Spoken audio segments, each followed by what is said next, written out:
Time is 8:47. This is Take 5 on CIUT 89.5 FM. My name's David Peterson, and I'm in studio today with Alexa Elliott. Well, there's a David and Goliath fight of sorts brewing in the publishing world. Corporate Knights magazine, which has been publishing its list of best 50 corporate citizens every year since 2002. But the current issue of Maclean's magazine, which contains the cover headline, Canada's Best 50 Corporate Citizens, is being distributed with a cover date of June the 22nd, the same date that Corporate Knights will release its 8th annual Best 50 Corporate Citizens in Canada.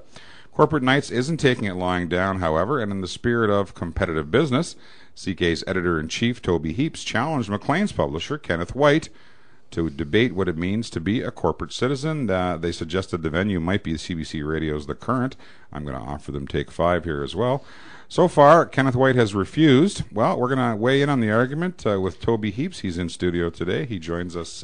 He's been on Take 5 a couple of times. Welcome back, Toby. Yep, thanks, David. I was really, really tempted to do the Vince McMahon to have some background. Are you ready to rumble?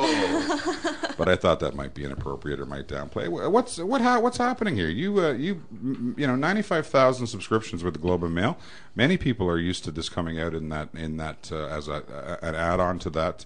What's up with the Maclean's thing? Well, I mean, we've been doing this for a little while, and I'm the first one to welcome more people into this space. I mean, if we really want to accomplish our goals to help make companies more responsible and part of the solution, we're going to need all the major media on board with this. And it's great to see things coming out of Canadian business, out of Maclean's here now, out of the Globe and Mail. We're proud about our work, but what we do know is just I guess we wish they would have come up with some more original wording for how they titled the cover for their 50 best corporate citizens.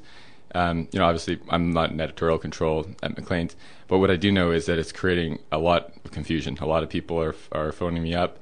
Had a former director of business development, Jordan Gold, he phoned me up and he said, "Congratulations." I said, "What for?" And he said, "Well, for the partnership with Maclean's." And so people, people are getting confused, and that's a bit of a problem. I don't want to lose perspective. There's bigger things going on in the world. The Iranians just had an election that's being contested. The Congolese just sold 2 million hectares to the Chinese for a son. There's a lot of bigger issues in the world, but this is a pretty important part of our business. It's kind of the cornerstone of our business, and so we don't want to let anybody. We want to make sure things are clarified. Right, and I guess that does sort of beg the question. I mean, there's a certain criteria. The way that you establish the list and the criteria that you use for that is very set, and it's not like you just sort of go out there and see who's advertised the most with you, which is not to say that Maclean's did either. But let's talk a little bit about that. The integrity of your list versus the integrity of potentially someone else's.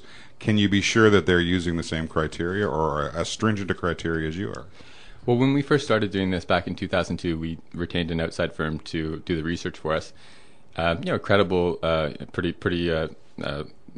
firm with a lot of integrity and one of the best reputations and doing a pretty good job. But we did have some concerns about some of the data points. Because you have companies coming back and asking questions. And you would see in a lot of these rankings that are done in other countries, you see sometimes more of a correlation between how good the public relations or the reporting people are at the company, having an impact on how they get rated by a lot of other places. And so what we did is we worked with Industry Canada. They gave us some financing.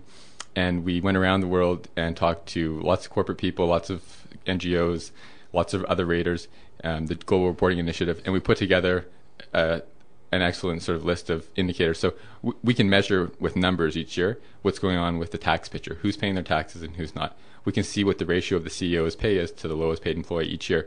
We can see how much of the CEO's pay is coming out of the earnings, so what percent of earnings is going. We can see if the pension fund, how well they're able to service their pension fund for their workers. We can see at the board of directors, are they all old white men, or what percent of them are visible minority or women. So we have a lot of hard indicators that you can track from year to year, and you can get a cumulative result. Are things getting better or are things getting worse? And then it becomes more of a business operations type of question, and it's not in the PR department anymore, it's in the tax department, the risk management department, and that's where we need these things to be if we actually want to make some progress, because communications is communications and reality is reality. Are you familiar at all with, or have you had a chance to look at some of the similar sort of criteria that formed the Maclean's list? Well, unfortunately, it's not that clear what the criteria is. Just in reading the magazine, they have sort of a boilerplate methodology. I do know that the firm they retained is a good firm.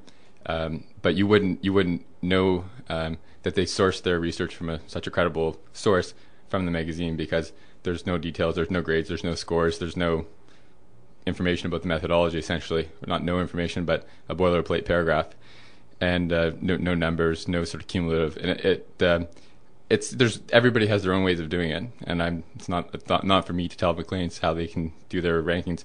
They're entitled to do however they want.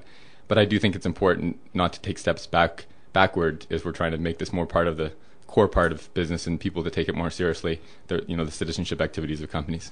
So, I mean, talk a little bit about corporate nights, because this is as you say, what you do. You're talk about your mission and what corporate nights does. Yeah. Well, our mission is to humanize the marketplace, and some people say, well, what does that mean? And basically, we just want we think human beings essentially will make good decisions most times